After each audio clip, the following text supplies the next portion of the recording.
For many, campfires are a big part of having a successful camping trip, and part of a campfire is finding firewood.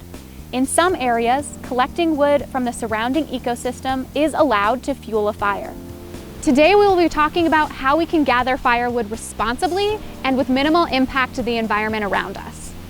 First, we always want to plan ahead and prepare to ensure we can not only have a fire, but that firewood collection is okay. Check with land managers for guidance on this. If we can collect firewood, we want to make sure we keep the 4 Ds in mind.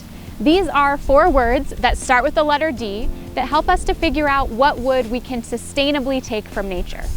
The 4 Ds are dead, down, dinky, and distant. We want to collect dead wood and leave the living trees, well, living. Living wet wood doesn't burn well and actively decreases plant life for an area. One study found over 2,300 damaged living trees at backcountry campsites in Great Smoky Mountains National Park alone. Even if a tree is dead, we want to ensure it is already down and on the ground prior to using it for burning.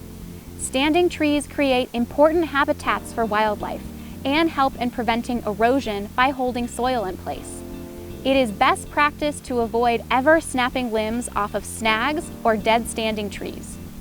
When collecting dead and down wood, it's a good idea to choose wood that is about the size of your wrist or smaller. Larger size logs are home to insects and small animals. They also promote the growth of lichens, fungi, and mosses that aid in sapling development. Research shows that depletion of woody debris from area for campfires can affect soil nutrients for 50 to 70 years.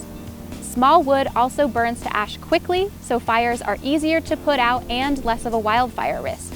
Lastly, we want to try to gather our wood over a distance and cover a large area. By spreading out this impact over a larger area, we are not removing all the woody debris from a single spot. This leaves wood behind for future campers, and others are less likely to notice the changes. By following the 4 Ds and teaching others about the importance of responsible firewood collection, we can protect natural spaces for everyone to enjoy. Remember that Leave No Trace exists on a spectrum. A lot of times, not having a fire at all is going to be the most sustainable option. However, if a fire is necessary for your trip and firewood collection is allowed, remember the 4 Ds. Leave no trace and enjoy your world.